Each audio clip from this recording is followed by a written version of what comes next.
Yesterday I told one topic to you, principle of moments. If you remember, कल हमने principle of moments के बारे में हमने आपको आइडिया दिया था. So principle of moments means if any body in rotational equilibrium means it is not rotating, net torque is zero. So in this condition what we can say that the anti-clockwise torque and clockwise torque are equal to each other. ठीक है?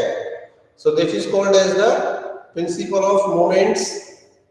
And I told you yesterday that today we will discuss one numerical on this pattern, on this principle of moment, how to apply this principle of moment in numericals. So first I will discuss that numerical and then we will start the moment of inertia. Okay. So student, I am taking the example of your NCERT so that you can easily understand and you can practice of the example also. So there is an example of your NCERT textbook, correct? बार वाला example है जहाँ पे you can open your NCERT book and you can see that example after rotation equilibrium. जो principal moment वाला topic दे रखा है NCERT में, chapter number 8 चल रहा है हमारा, 7 5 6 7 चल रहा है, सॉरी. तो चैप्टर नंबर 7 NCERT में है. तो उसमें आप देख सकते हैं कि वहां पर जो प्रिंसिपल ऑफ मोमेंट टॉपिक है उसके बाद ये एग्जांपल है. ठीक है, I read that example, you can read also along with me from your NCERT textbook. A metal bar 70 centimeter long and 4 kilogram mass is supported on two knife edges placed 10 centimeter from each end. A 6 kilogram weight is suspended at the 30 centimeter from one end. Find the reactions of the knife edges, assuming that the bar to be uniform cross section and homogeneous, and G is 9.8. ठीक है student, ये numerical हम करेंगे अब. A metal bar 70 centimeter long and 4 kilogram mass और दो knife edges हैं supported 10 centimetre from each and. मतलब जैसे क्या है, ये आपका NCERT का एग्जांपल है, अच्छा एग्जांपल है. ये एक बार है, बार को हम ले लेते हैं AB और मतलब जो लेंथ AB है यहाँ पे, लेंथ AB वो आपको दिया गया है 70 सेंटीमीटर. ओके, लेंथ कितना दिया हुआ है 70, मतलब बार का जो लेंथ है वो 70 सेंटीमीटर दिया गया है. तो सीधी सीधी बात है कि बार का जो ग्रेविटी होगा, सेंटर ऑफ ग्रेविटी, जहां पर उसका पूरा वेट काम करता है W. ठीक है, तो weight of the bar we can say, जो बार का जो वेट होगा W वो कितना हो जाएगा mg. mg मतलब 4 किलोग्राम उसका मास हो गया इनटू g यानी 10 ले लो या 9.8 ले लो, कुछ भी ले लो, बुक में 9.8 दिया हुआ है तो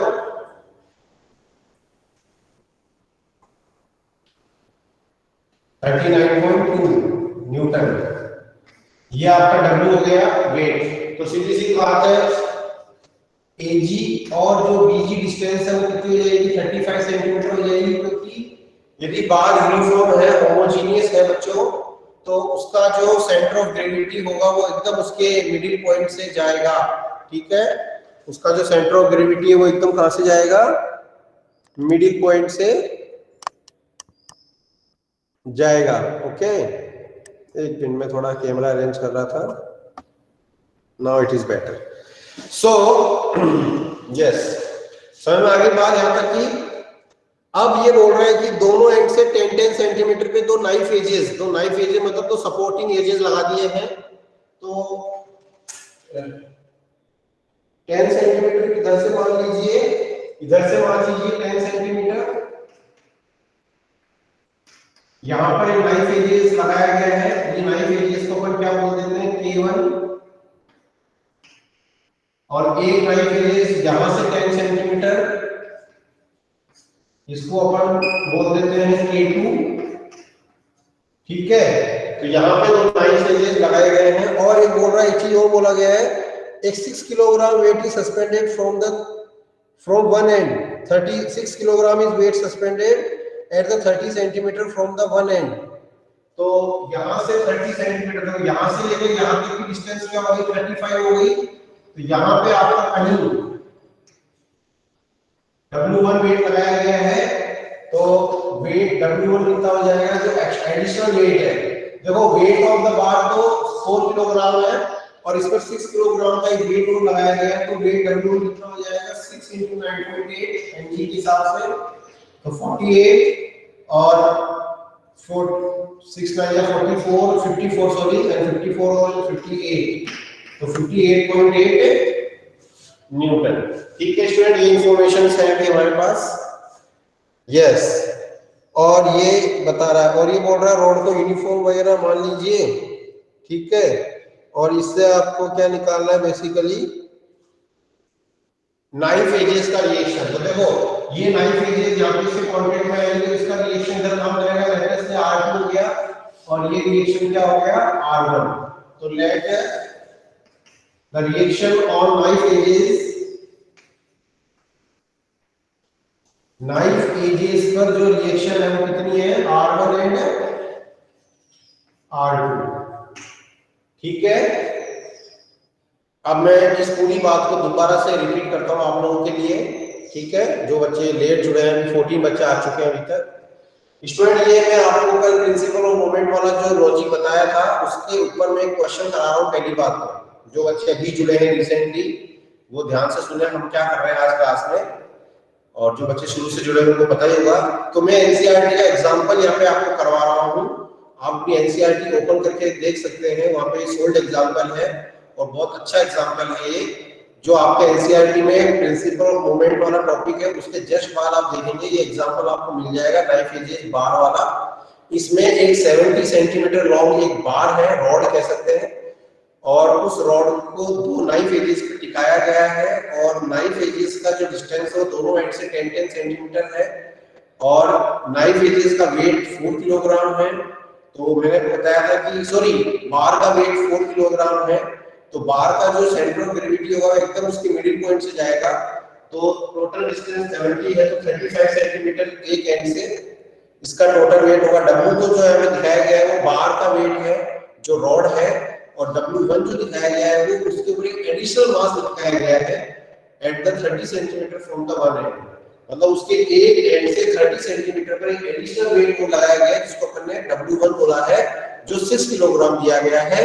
तो मैंने बोला A से लेकर G तक का जो सेंटर ऑफ ग्रेविटी है वो जो डिस्टेंस है वो आपका व्हाट वी कैन से 35 है, और इसको हम कुछ मान लेते हैं, लेटर से C मान लेते हैं, तो जो C की डिस्टेंस हो जाएगी वो कितनी हो जाएगी, 5 सेंटीमीटर हो जाएगी। ये भी अपन यहाँ पे थोड़ा डिस्टेंसेस का अपन देख लेते हैं। देखो केवल और इधर से के आपका 10 सेंटीमीटर हो गया, तो ये टोटल 30 सेंटीमीटर, तो केवल G कितना हो जाएगा, 25 सेंटीमीटर हो जाएगा, नहीं हो जाएगा। और ऐसे तरह से K2G भी कितना हो जाएगा, 25 सेंटीमीटर हो जाएगा।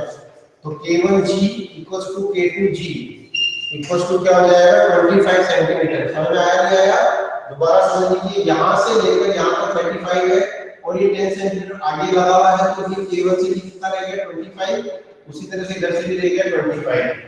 इसी तरह से डिस्टेंस CG क्या लिखा जाएगा, 5 सेंटीमीटर ऑब्वियसली, क्योंकि ये आपका 35 था, ये आपका ऑलरेडी 30 सेंटीमीटर है, तो ये आपका 5 हो गया। तो I think all the distances are clear to you. अब इस क्वेश्चन को हम करते हैं, हमारा पर्पस क्या है, रिएक्शंस R1 और R2 की कैलकुलेशन, हमें रिएक्शन R1 और R2 निकालना है। आई थिंक सबको फिजिकल सिचुएशन समझ में आ गई है, ये सिचुएशन सबको समझ में आ गई है। आई थिंक क्या करने वाले हैं हम लोग, what we are going to do, इस न्यूमेरिकल में हम क्या करने वाले हैं, एक नाइफ एक बार जो है वो नाइफ एजेस पर टिकी हुई है, तो नाइफ एजेस पर जो रिएक्शन लग रहा है बार का वो हम निकाल रहे हैं। नाइफ एजेस का जो नेट वेट है W वो मिडिल पोर्शन में लगेगा। तो देखिए आपकी जो रॉड है ये न तो ट्रांसलेटरी मोशन कर रही है ना ये रोटेशनल मोशन कर रही है, इसका मतलब ये ट्रांसलेटरी इक्विलिब्रियम में भी है और ये रोटेशनल इक्विलिब्रियम में भी है। I think you are getting what I am telling, this rod is in translatory equilibrium as well as rotational equilibrium as well. Okay बच्चों, तो रॉड जो है वो ट्रांसलेटरी इक्विलिब्रियम में भी है और रोटेशनल इक्विलिब्रियम में भी है। तो इसका मतलब ट्रांसलेटरी इक्विलिब्रियम का मतलब मैंने क्या बताया था कल आपको कि नेट फोर्स क्या होना चाहिए, जीरो होना चाहिए सिस्टम पे, तो उसे अपन क्या बोलते हैं, ट्रांसलेटरी इक्विलिब्रियम। और यदि नेट टॉर्क जीरो है तो उसको अपन क्या बोलेंगे, रोटेशनल इक्विलिब्रियम। यहाँ पे दोनों ही तरह का इक्विलिब्रियम हमको नजर आ रहा है, तो यहाँ पे अपन ट्रांसलेटरी इक्विलिब्रियम का लॉजिक भी लगाएंगे और रोटेशनल इक्विलिब्रियम का लॉजिक। तो ट्रांसलेटरी इक्विलिब्रियम के लिए क्या लिख सकते हैं, नेट फोर्स जीरो। तो नेट फोर्स का जीरो होने का मतलब है कि इस पे कुछ फोर्सेस अपवर्ड लग रहे हैं, कुछ फोर्स डाउनवर्ड लग रहे हैं। तो अपवर्ड फोर्स और डाउनवर्ड फोर्सेस को यदि इक्वल कर देंगे तो नेट फोर्स क्या हो जाएगा, जीरो हो जाएगा। Now you can see this diagram, reactions R1 R2 upward लग रही है और एक तो बार का खुद का वेट और जो उसके ऊपर एक एडिशनल 6 किलोग्राम लगाया था वो वाला वेट, वो दोनों नीचे की तरफ काम कर रहे हैं, डाउनवर्ड डायरेक्शन में काम कर रहे हैं। So we can equate them, so we will satisfy the condition of translatory equilibrium. So we can write here for translatory equilibrium,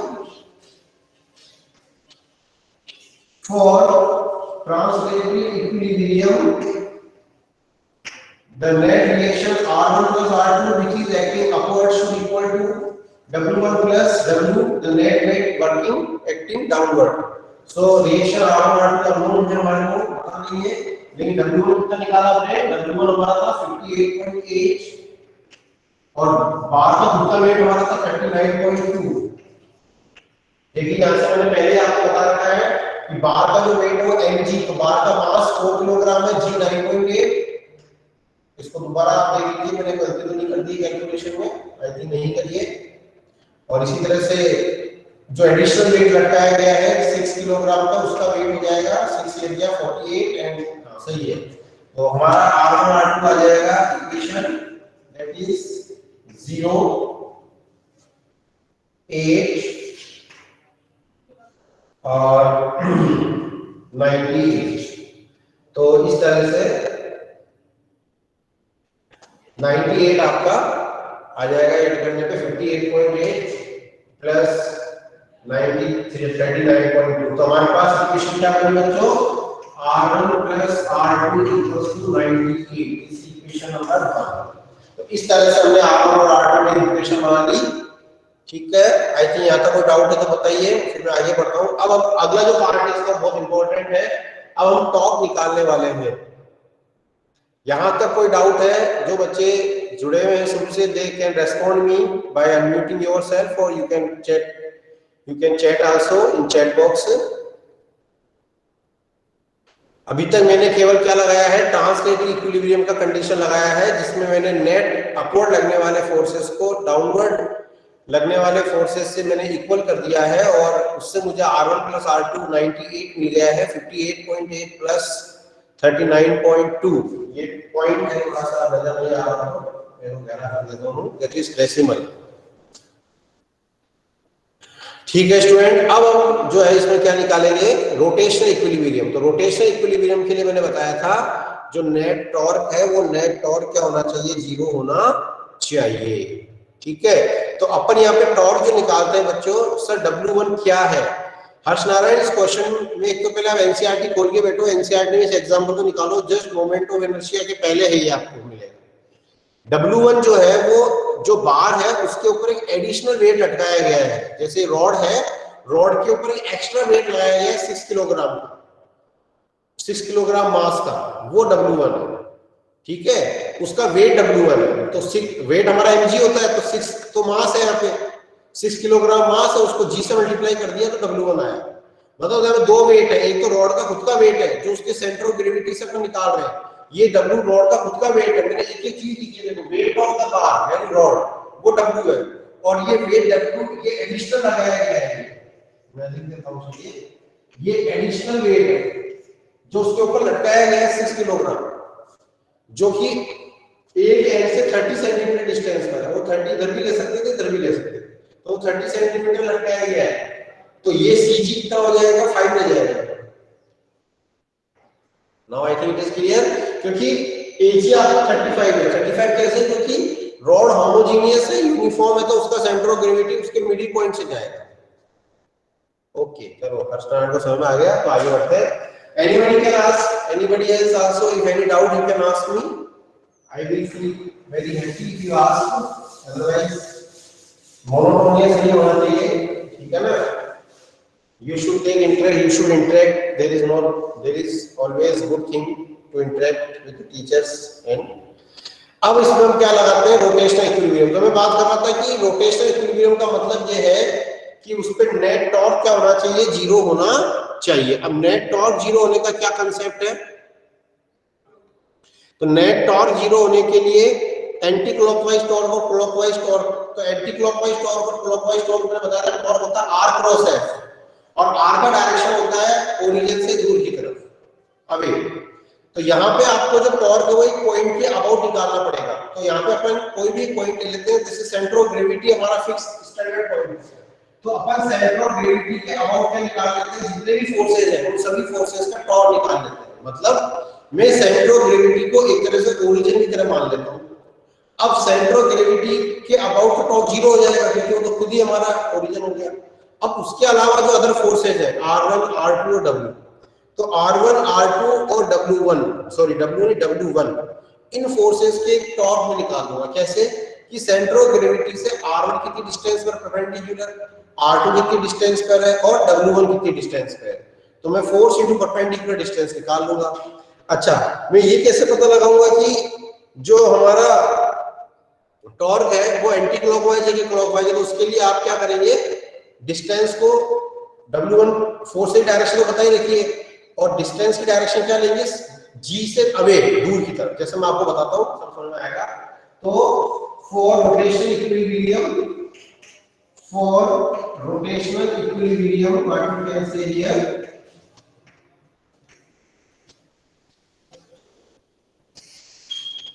taking the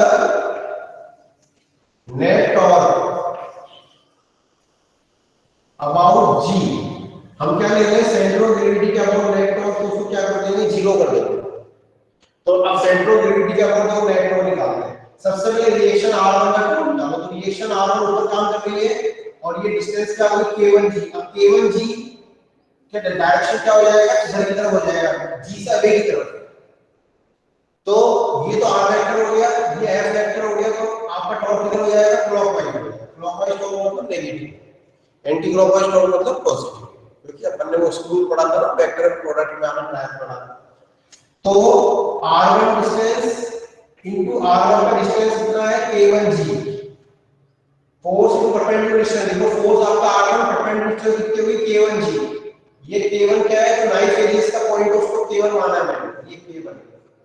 अब ये डिस्टेंस का डायरेक्शन इधर हो गया, अवे फ्रॉम द G, तो ये नेगेटिव हो जाएगा, ठीक है, क्योंकि क्लॉकवाइज टॉर्क हो गया, R क्रॉस है, R से F जाना है, ये एक तरह से R वेक्टर हो गया, डिस्टेंस का वेक्टर हो गया, अवे फ्रॉम द G, ये फोर्स वेक्टर हो गया। अब जैसे W1 का टॉर्क निकालते हैं, W1 किधर काम कर रहा है, नीचे की तरफ, और ये CG, ये डिस्टेंस होगी ना, G का अबाउट निकाल रहे हैं, जिसका अबाउट निकाल रहे हैं उससे डिस्टेंस लेते हैं, तो ये R क्रॉस हो गया, ये R क्रॉस किधर आएगा, एंटी क्लॉकवाइज प्लस हो जाएगा, तो हो जाएगा W1 into CG। I think it is clear. अब R2 का टॉर्क निकालेंगे, R2 का टॉर्क निकालो, तो R2 ऊपर जा रहा है क्योंकि डिस्टेंस इधर जा रही है, ठीक है बच्चों। तो यहाँ पे ये डिस्टेंस क्या हो गया आपकी, G का मान निकालो, GK2, तो ये अवे फ्रॉम द G, तो ये आपका से किधर गया, ये एंटी क्लॉकवाइज गया, तो प्लस R2 into K2G या K1G, K2G सॉरी। ये हमने क्या निकाल लिया, तीनों फोर्सेस का टॉर्क निकाल लिया, देखो तीनों फोर्सेस का टॉर्क निकाल लिया, तीन ही फोर्सेस का टॉर्क निकलेगा, R1, R2, W1। W का खुद का टॉर्क क्या हो जाएगा, जीरो हो जाएगा, क्योंकि उसके परपेंडिकुलर डिस्टेंस जीरो हो गई। अरे आप WG के अबाउट ही निकाल रहे हो, तो W का टॉर्क क्या हो जाएगा, जीरो, क्योंकि डिस्टेंस है ही नहीं ना। तो ये आपको प्लस माइनस का चक्कर में समझाना चाह रहा था, दोबारा आप समझ लीजिए मेरे यहाँ पे कि अपन ने जैसे R1 का टॉर्क निकाला तो R1 से अवे जाना डिस्टेंस, सॉरी G का अबाउट निकालते हैं, G से अवे जाना, इधर G का अबाउट निकाला G से अवे, ठीक है ना, ठीक है। तो this is the basically method to find the torque. तो I think it is clear. अब आप देख सकते हैं डिस्टेंसेस K1 और K2 तो 25 है, तो -25 R1 और +25 R2 और W1 कितना था हमारा 58.8 और CG डिस्टेंस कितनी थी 5 और नेट टॉर्क क्या हो गया 0 हो गया। नेट टॉर्क क्या हो गया आपका 0 हो गया बच्चों, ठीक है। और इसको थोड़ा सा चेयर डिस्टेंस है तो मैं आपको ड्रॉ कर देता हूँ, आप इसको नोट डाउन कर लेंगे। यस, तो ये आ जाएगा 25R2 माइनस 25R1। इसको थोड़ा सा थोड़ा सा सोल्व कर लेते हैं बच्चों अच्छी तरह से।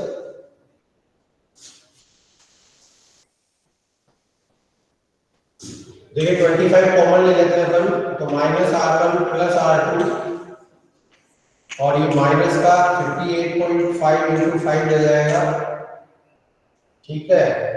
अब ये 5 5 या 25 और ये मैं क्या कर दूं, ये -R1 प्लस R2 इसको मैं R1 माइनस R2 कर दूं, तो ये प्लस का 58.5 और ये 5 अपॉन में आ जाएगा, तो R1 माइनस R2 आपका मिल जाएगा 1 और 3 13.7। देखिए एक बार आप लोग,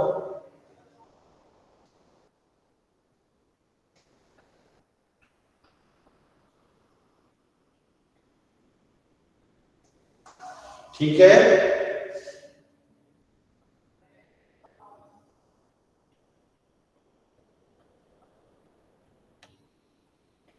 सॉरी गड़बड़ हो गई थोड़ी सी, 11 पॉइंट आएगा,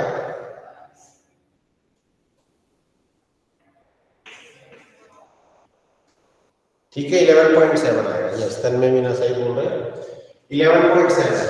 तो ये आपके पास दो इक्वेशंस आ गई। देखो एक इक्वेशन ये थी R1 + R2 = 98 और एक इक्वेशन नंबर 2 ये आ गया R1 - R2 11.7। अब आप इनको सोल्व करना तो जानते हैं 10th क्लास के जमाने से, मतलब 10th क्लास 9th क्लास में आप दो वेरिएबल की जो लीनियर प्रॉब्लम होती है एक्स वाई में, I think you know that how to solve this, ठीक है। तो उनको आपको जो है वो सोल्व करना है और you can get the answer. तो I think it is clear to everybody. अब बाकी का काम मैं आपके लिए छोड़ रहा हूँ, R1 R2 की वैल्यू निकालने का, क्योंकि अब आप निकाल सकते हैं। मैंने आपको पूरा एकदम लास्ट एंड तक लाके छोड़ दिया है न्यूमेरिकल में। एक इक्वेशन हमारी पहले आ गई थी ट्रांसलेटरी इक्विलिब्रियम में R1 + R2 98 करा था जब, और एक इक्वेशन हमारी आ गई रोटेशनल इक्विलिब्रियम से R1 - R2 = 11.7। अब दोनों इक्वेशंस को आप यदि सोल्व करेंगे तो you will get the answer, ठीक है। तो इस तरह से हमारे पास क्या आ जाएगी, रिएक्शंस आ जाएगी R1 और R2। अच्छा न्यूमेरिकल स्टूडेंट, एग्जाम में आने लायक न्यूमेरिकल है, अच्छा आ सकता है।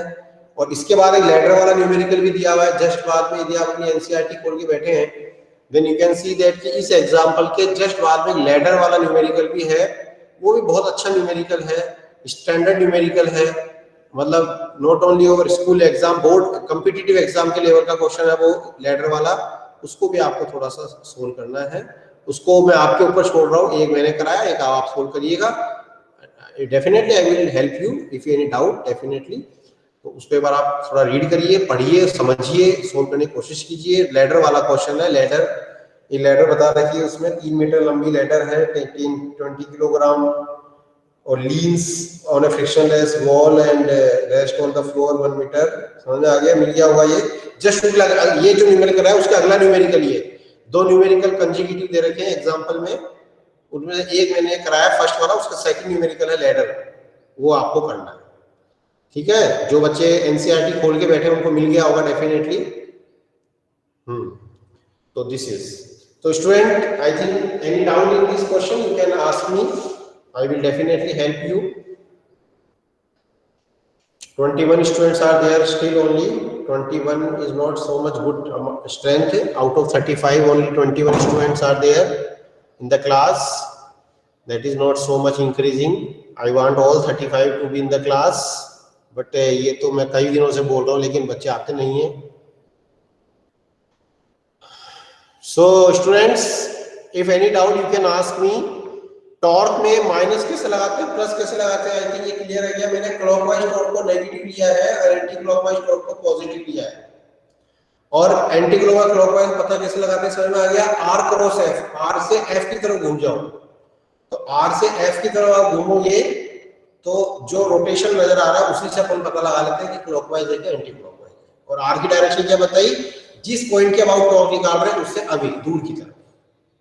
जैसे मैं जी क्या वो निकाल रहा था तो सारी डिस्टेंस क्या लूंगा, जी से away, k1g away from the G, cg away from the G, इसी तरह से k2g अवे फ्रॉम द जी इधर।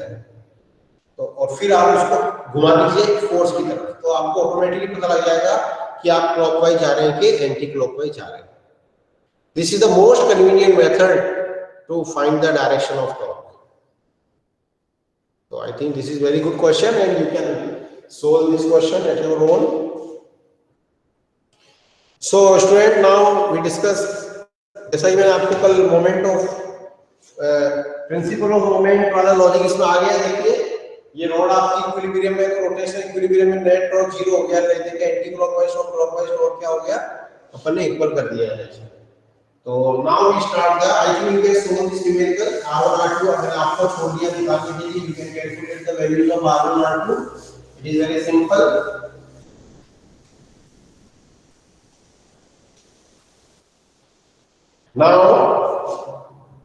now our most important topic now, moment of inertia start।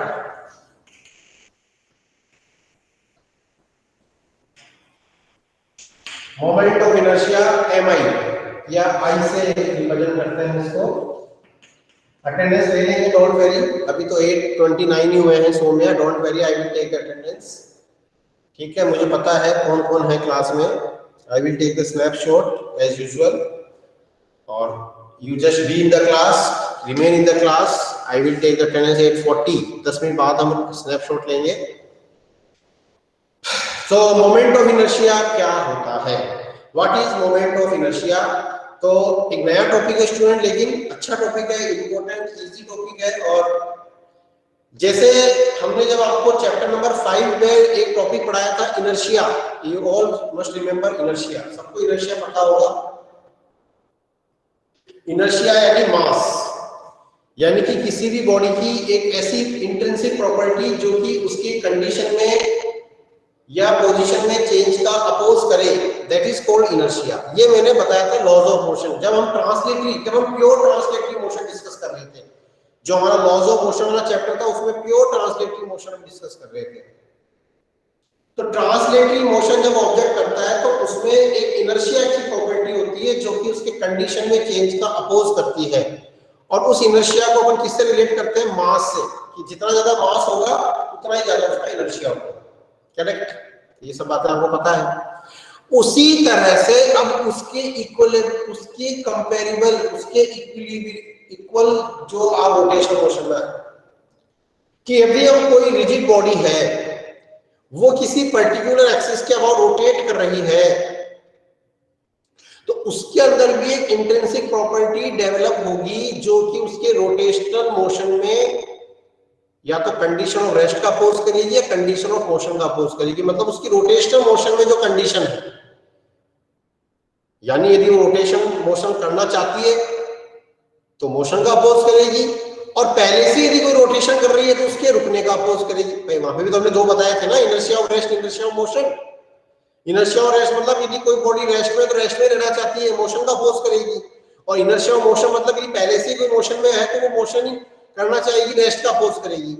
तो in the same sense rotational motion कोई object कर रहा है, और कोई भी object rotation object rotational motion में है, तो उसके रोटेशनल मोशन में जो कंडीशन है, यानी कि दो बातें हो सकती है, जैसे वहां पे दो बातें बताते हैं, यहाँ पे भी दो बातें हो सकती है, कि यदि कोई बॉडी ऑलरेडी रेस्ट में है तो रोटेशन का अपोज करेगी, और कोई बॉडी ऑलरेडी रोटेशन में है तो उसके रेस्ट में आने का अपोज करेगी।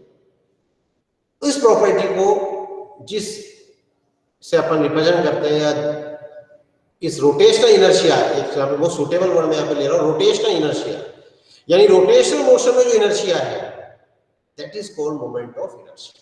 ये है मोमेंट ऑफ इनर्शिया का कांसेप्ट। कुछ समझ में आ गया होगा, आई थिंक कुछ तो समझ में आया होगा मैं क्या बोला, कि जिस तरह से अपन ट्रांसलेटरी मोशन में एक प्रॉपर्टी इनर्शिया को डिफाइन करते हैं, जो ट्रांसलेटरी मोशन में बॉडी के कंडीशन में चेंज का अपोज करता है, उसी के कंपैरेबल में, उसी के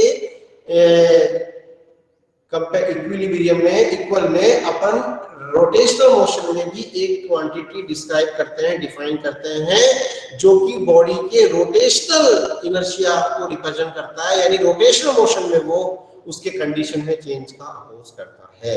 और रोटेशनल कंडीशन में या रोटेशनल इनर्शिया में जो मेजरमेंट अपन करते हैं, जिस फिजिकल क्वांटिटी से उसको अपन रोटेशनल इनर्शिया को शो करते हैं, जिस फिजिकल क्वांटिटी से अपन रोटेशनल इनर्शिया को शो करते हैं, that is basically called as the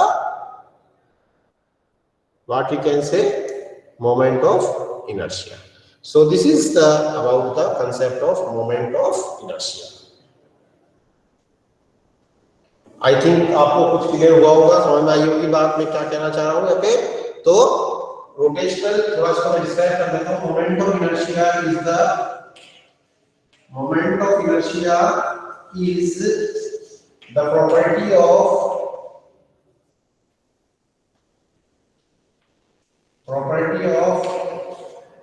object which opposes the change in the condition of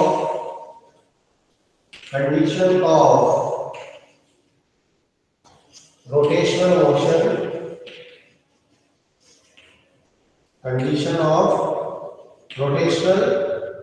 motion, sorry थोड़ा सा और इसको मैं मॉडिफाई कर देता हूं। Change in the condition of body या rigid body during rotational motion. अब suppose the change in the condition of body during rotational motion, इसको अपन एक वन लाइन में बोलना चाहें तो that is called as the rotational inertia. ये जो मैंने पूरी लाइन लिखी है, ध्यान से समझिए मेरी बात। Opposes the change in the condition of the body during rotational motion, during rotational motion. Rotational motion के दौरान बॉडी की कंडीशन में चेंज का अपोज, इसको अपन वन लाइन बोलते हैं रोटेशनल इनर्शिया। और इस रोटेशनल इनर्शिया को मेजरमेंट करने वाली क्वांटिटी क्या है? Moment of inertia. ठीक है, तो in other words you can also say in other words moment of inertia is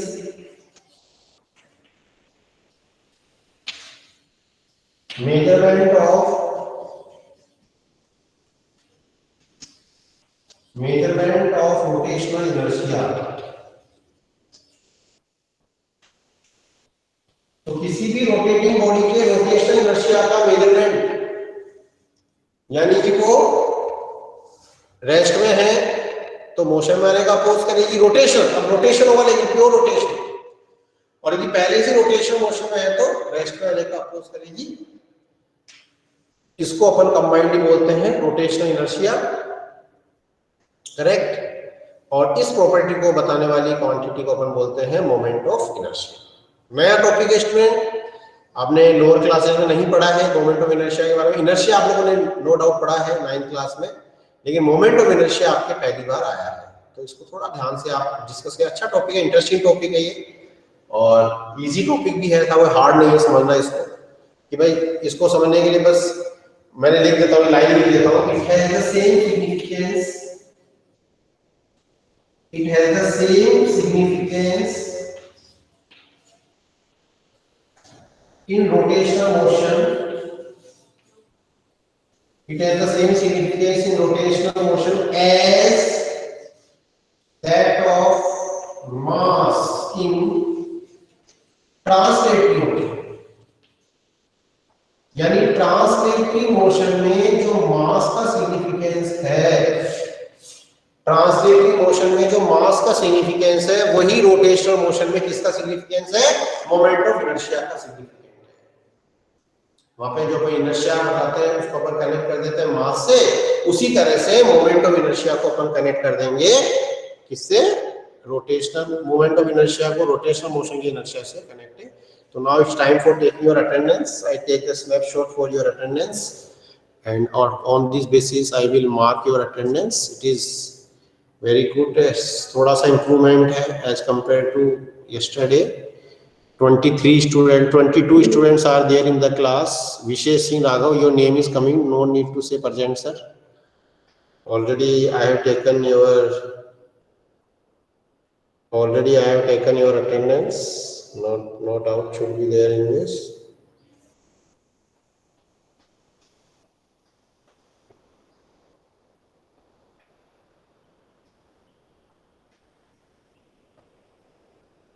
okay, ठीक है स्टूडेंट्स. सो अभी क्लास खत्म नहीं हुई है, क्लास चल रही है, मेरा अटेंडेंस नहीं है बस केवल. तो ये तो हो गया इसका मीनिंग, समझ में आ गया रोटेशन इनर्शिया का मेजरमेंट. इसको डिफाइन कैसे करते हैं, देखिए इसका फॉर्मूला, इसको डिफाइन कैसे करते हैं. इसका मीनिंग हो गया कि रोटेशनल मोशन में रोटेशन इनर्शिया को बताने वाली क्वांटिटी मोमेंट ऑफ इनर्शिया. लेकिन इसको डिफाइन करने का क्या तरीका है, फॉर्मूला. तो सपोज मान लीजिए कोई भी रोटेटिंग ऑब्जेक्ट है और वो ये रोटेशनल एक्सिस के अबाउट क्या कर रहा है, रोटेट कर रहा है. तो this can be considered making of many masses, many particles. तो इसमें उन्होंने ith पार्टिकल लेते हैं, लेट अस ith पार्टिकल, इसमें कई पार्टिकल को कंसीडर कर लेते हैं, m1 m2 m3 m4, and इसी तरह से जनरल पार्टिकल लेते हैं ith मास. उस ith मास का रोटेशनल एक्सिस से क्या लेंगे, परपेंडिकुलर डिस्टेंस. ठीक है, दोबारा समझ लीजिए कि कोई भी रिजिड बॉडी में ith पार्टिकल अगर कंसीडर करें और उस ith पार्टिकल के मास का रोटेशनल एक्सिस से, जिस एक्सिस का वो रोटेट कर रहा है, उस रोटेशनल एक्सिस के अबाउट, उस रोटेशनल एक्सिस से उसका अपन यदि परपेंडिकुलर डिस्टेंस कंसीडर करें, तो वो मास और रोटेशनल मोशन से जो परपेंडिकुलर डिस्टेंस जो मैंने डायग्राम में ri शो की है, उसका स्क्वायर लेते हैं, mi/ri square. That product is called as the moment of inertia. ठीक है, तो let if ith particle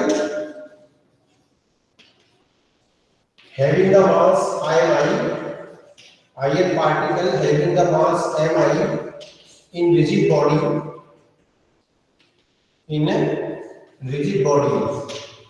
has the perpendicular distance ri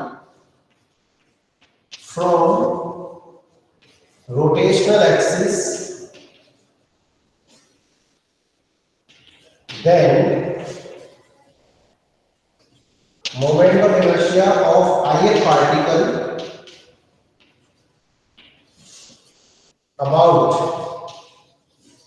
axis, अपन इसको xy मान लेते हैं. हमारी जो डायग्राम में रोटेशनल एक्सिस है, इस रोटेशनल एक्सिस को मैं xy मान लेता हूं. क्योंकि मोमेंट ऑफ इनर्शिया की हमेशा एक बात आपको ध्यान रखनी है कि मोमेंट ऑफ इनर्शिया हमेशा एक पर्टिकुलर एक्सिस के अबाउट डिफाइन किया जाता है. सिंपली मतलब जैसे मास में तो बस सिंपली बोलते थे मास इज द इनर्शिया, लेकिन मोमेंट ऑफ इनर्शिया में कंसेप्ट है कि ये जैसे ही बॉडी की रोटेटिंग एक्सिस बदलती है, इसका वैल्यू बदल जाता है. ये हम आगे देखेंगे भी, जब हम आपको अलग अलग बॉडी के मोमेंट ऑफ इनर्शिया बताएंगे तब आपको ये बात एकदम क्लियर हो जाएगी कि जैसे ही बॉडी की रोटेटिंग एक्सिस चेंज होती है, वो मोमेंट ऑफ इनर्शिया का वैल्यू भी उसी एक्सिस के अबाउट चेंज होता है. मतलब moment of inertia rotational axis की लोकेशन पे डिपेंड करता है. जो बॉडी का रोटेशनल एक्सिस है, किस एक्सिस के अबाउट रोटेट कर रही है, उसकी पोजीशन पे डिपेंड करता है. तो अपन ने इसलिए यहाँ पे पहले बता दिया कि जो भी रोटेशनल एक्सिस अपन ले रहे हैं, दैट इज एक्स वाई, उस रोटेशनल एक्सिस से परपेंडिकुलर डिस्टेंस अपन ने लिया. Then mi of the ith particle of rotational axis is defined as the mi of ith particle, that is mi और रोटेशनल एक्सिस से परपेंडिकुलर डिस्टेंस का square mi/ri square. तो ये mi/ri square क्या है, वो जो रिजिड बॉडी है उसमें स्मॉल ith कोई भी हम जनरल पार्टिकल ले लिया, स्मॉल पार्टिकल ले लिया जिसका रोटेशनल एक्सिस से परपेंडिकुलर डिस्टेंस कैलकुलेट किया और वो परपेंडिकुलर डिस्टेंस के स्क्वायर को उस मास से हमने मल्टीप्लाई कर दिया, then we can get the moment of inertia. इसी तरह से अपन क्या कर सकते हैं, हर पार्टिकल का परपेंडिकुलर डिस्टेंस के स्क्वायर से उस पार्टिकल के मास को मल्टीप्लाई कर सकते हैं. तो हमें हर पार्टिकल का क्या मिल जाएगा, मोमेंट ऑफ इनर्शिया मिल जाएगा. और सभी पार्टिकल के मोमेंट ऑफ इनर्शिया को जब हम ऐड कर देंगे तो उस पर्टिकुलर एक्सिस के अबाउट हमें क्या मिल जाएगा, पूरी रिजिड बॉडी का मोमेंट ऑफ इनर्शिया मिल जाएगा. मतलब जैसे मान लो इसमें अपन एक पार्टिकल M1 M2 M3 ऐसे n पार्टिकल से बना रहा है, तो एक पार्टिकल का मोमेंट ऑफ इनर्शिया लेके उसका n पार्टिकल के लिए क्या कर देंगे, सिग्मा, सिग्मा मतलब ऐड कर देंगे, तो हमें क्या मिल जाएगा, पूरी रिजिड बॉडी का मोमेंट ऑफ इनर्शिया मिल जाएगा। समझ में मेरी बात?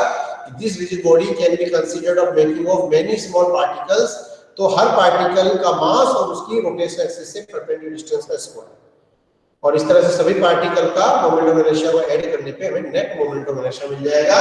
तो इसलिए हम लिख सकते हैं total moment of inertia,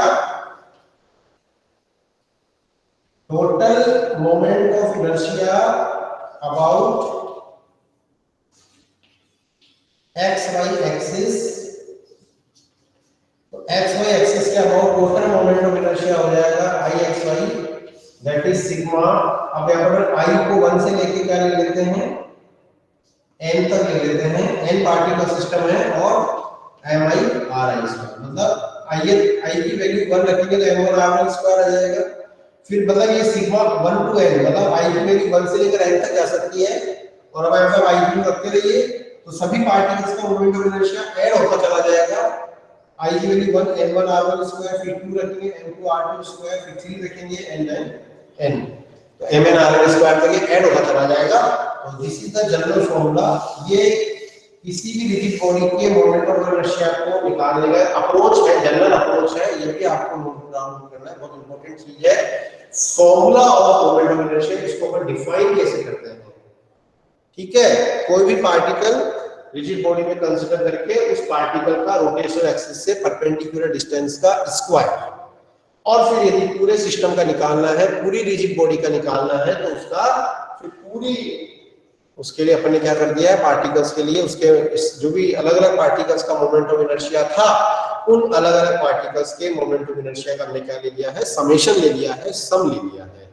so this is moment of inertia. I think it is clear. ऐसा यूनिट को निकालना तो बड़ी बात नहीं है इसकी, किलोग्राम इनटू मीटर स्क्वायर इसकी हो जाएगी, किलोग्राम mr स्क्वायर है, किलोग्राम इनटू मीटर स्क्वायर। और इंटरेस्टिंग बात क्या है मोमेंट ऑफ इनर्शिया के बारे में कि ये ना तो स्केलर है ना वेक्टर है, ये टेंसर है। अब कई बच्चे सोच रहे होंगे टेंसर क्या होता है। मोमेंट ऑफ इनर्शिया के बारे में बहुत इंटरेस्टिंग बात बताई जाती है कि ये ना तो वेक्टर क्वांटिटी की कैटेगरी में आती है, ना स्केलर क्वांटिटी की कैटेगरी में आती है। मोमेंट ऑफ इनर्शिया को टेंसर माना गया है। अभी टेंसर क्या होता है, बोले हमने तो वेक्टर स्केलर ही पढ़ा है। Have you studied tensor? Tensor पढ़ा है कि नहीं पढ़ा है? वैसे आपके है नहीं कोर्स में, तो 11-12 लेवल पे revise topic of each chapter in WhatsApp group. Okay, I will explain, ठीक है। तो टेंसर के बारे में हो सकता है आप 11-12 में नहीं बताया जाता है एक्चुअली, तो हो सकता है आपने सुना भी होगा, कहीं नहीं भी सुना होगा, अलग अलग हो सकता है। मैं आपको शॉर्ट में बता देता हूँ। टेंसर का मतलब क्या होता है कि अलग अलग एक्सिस, अलग अलग डायरेक्शन में उसका अलग अलग मैग्नीट्यूड होता है, उससे अपन क्या बोलते हैं, टेंसर बोलते हैं, मतलब, ठीक है। तो इसमें मैंने आपको एक बात बताई थी कि जो मोमेंट ऑफ इनर्शिया है वो अलग अलग एक्सिस के अबाउट अलग अलग आता है। मतलब जैसे ही एक्सिस की लोकेशन बदल जाती है, जो बॉडी है, जो सिस्टम है, रिजिड बॉडी है, उसका मोमेंट ऑफ इनर्शिया भी बदल जाता है। तो इसीलिए अपन ये कह सकते हैं कि जो मोमेंट ऑफ इनर्शिया है वो एक टेंसर क्वांटिटी है, ठीक है ना। तो ये है। वैसे कई बुक्स में इसको स्केलर भी लिखा गया है। वो एक्चुअली स्केलर इसलिए लिखा जाता है क्योंकि आपके लेवल पे टेंसर का मीनिंग भी नहीं बताया जाता है, तो कई बच्चों को समझ में भी नहीं आता कि टेंसर क्या है, तो इसलिए उसको स्केलर बोल दिया जाता है। लेकिन वास्तव में वो स्केलर नहीं है, टेंसर है, ठीक है। कुछ क्वांटिटीज हैं जो टेंसर की कैटेगरी में आती है, उसमें से मोमेंट ऑफ इनर्शिया भी आता है। अब मोमेंट ऑफ इनर्शिया किन-किन फैक्टर पे डिपेंड करता है वो मैं थोड़ा बता देता हूं, ठीक है। तो ये इसका एलिमेंट्री इंट्रोडक्शन, ये मोमेंट ऑफ इनर्शिया का इंट्रोडक्टरी पार्ट हो जाएगा। Moment of inertia of any system depends on पहला लिखा है मास ऑफ द बॉडी या सिस्टम, दूसरा shape and size of the system या body, shape and size of the body, दूसरा मास डिस्ट्रीब्यूशन पे डिपेंड करता है, उसका मास कोई नहीं, उसके मास का डिस्ट्रीब्यूशन जैसे जैसे हो रहा है, तो मास डिस्ट्रीब्यूशन ऑफ बॉडी और सिस्टम वी कैन राइट, और rotation of rotational axis. Rotational axis की लोकेशन क्या है, मतलब बॉडी किस एक्सिस के अबाउट रोटेट कर रही है, उसकी रोटेशनल एक्सिस भी मैटर करेगी। सपोज दो ऑब्जेक्ट है जिनका मास भी सेम है, मास डिस्ट्रीब्यूशन भी सेम है, लेकिन उनकी रोटेशनल एक्सिस अलग अलग है, तो उनका डेफिनेटली मोमेंट ऑफ इनर्शिया अलग अलग आएगा। इसीलिए इसको टेंसर बोला गया है कि दो ऑब्जेक्ट का सब कुछ सेम है, मास भी सेम है, मास डिस्ट्रीब्यूशन भी सेम है, शेप भी सेम है, साइज भी सेम है, लेकिन वो अलग अलग एक्सिस के अबाउट रोटेट कर रही है, तो उनका मोमेंट ऑफ इनर्शिया अलग अलग आएगा। तो इसीलिए मोमेंट ऑफ इनर्शिया को टेंसर बोला जाता है। ये अंबिका संगी शायद क्या बता रही है, डायमेंशन बता रही है। यस, m1 l1 किसका डायमेंशन बता रहे हैं बेटा, ये आप F/A, ये तो प्रेशर हो जाता है, प्रेशर का dimension. I am not getting what are you telling. Force by area तो प्रेशर होता है एक्चुअली, तो क्या प्रेशर तो मैं पढ़ा ही नहीं रहे अभी। What do you want, what do you want to say, m1 l1 t-2 तो फोर्स का डायमेंशन हो गया। नहीं, मैं टेंसर नहीं बोल रहा हूं बेटा, tensor I am not talking tensor. Ambika, you are confusing. मैं टेंसर बोल रहा हूं, TENSOR। Please listen to me carefully. Tensor, I am not saying tension. अरे मैं समझ गया, अंबिका इज थिंकिंग मैं टेंशन बोल रहा हूं इसको। इट इज नॉट टेंशन, तो बेटा फोर्स ही होता है, टेंशन तो फोर्स ही होता है बेटा, वो तो अलग चीज है। टेंशन इटसेल्फ है फोर्स, वो F/A भी नहीं होता है। टेंशन तो फोर्स ही है, फोर्स का एक टाइप होता है टेंशन, जो स्ट्रिंग में अपन बात करते हैं। मैं बोल रहा हूं टेंसर, TENSOR, कि मैं ऐसे कह रहा हूं कि जब हम बात करते हैं क्वांटिटी की डायरेक्शन और मैग्नीट्यूड के आधार पर वेक्टर स्केलर, तो आपने पढ़े ही, खूब अच्छा चैप्टर था पूरा आपका। लेकिन मैं कह रहा हूं कि वेक्टर स्केलर के अलावा भी कैटेगरी होती है टेंसर। तो हमारा जो मोमेंट ऑफ इनर्शिया है वो टेंसर की कैटेगरी में आता है। ओके, तो मैं टेंसर बोल रहा हूं, उसको टेंशन नहीं बोला मैंने देखो स्पेलिंग भी, you see the spelling TENSOR, मैंने स्पेलिंग देखी आपको कैसे लिखी। ओके, अभी आई थी और कंफ्यूजन इज रिमूव्ड। ओके, तो ये moment of inertia thinking factor पे डिपेंड करता है, ये मैंने आपको बता दिया है। ठीक है, वेरी गुड। तो स्टूडेंट, इसी के साथ मोमेंट ऑफ इनर्शिया का इंट्रोडक्टरी पार्ट हो गया। मोमेंट ऑफ इनर्शिया से रिलेटेड कुछ न्यूमेरिकल्स, डेरिवेशंस हम करेंगे नेक्स्ट क्लास में। रोटेशनल काइनेटिक एनर्जी और मोमेंट ऑफ इनर्शिया का रिलेशन एंगुलर मोमेंटम के साथ और टॉर्क के साथ। तो ये 2-3 टॉपिक हम करके, और फिर एंगुलर मोमेंटम कंजर्वेशन लॉ इसमें आता है। जैसे लीनियर मोमेंटम कंजर्वेशन लॉ था, वैसे इसमें आता है एंगुलर मोमेंटम कंजर्वेशन लॉ। तो student, that's all for today. Time is saying to time, the watch is indicating to say goodbye for this class. So thank you very much. Or again I am telling you, many students have not submitted their winter break homework till now. Strict action will be taken, क्योंकि अब आपको school भी आना पड़ेगा। अभी news आई है 18 जनवरी से school खुल सकते हैं, खुलने वाले हैं। आपको बता दिया जाएगा क्या प्रोग्रेस रहेगी आने वाले टाइम में, जो भी डिसीजन होगा आपको बता दिया जाएगा। लेकिन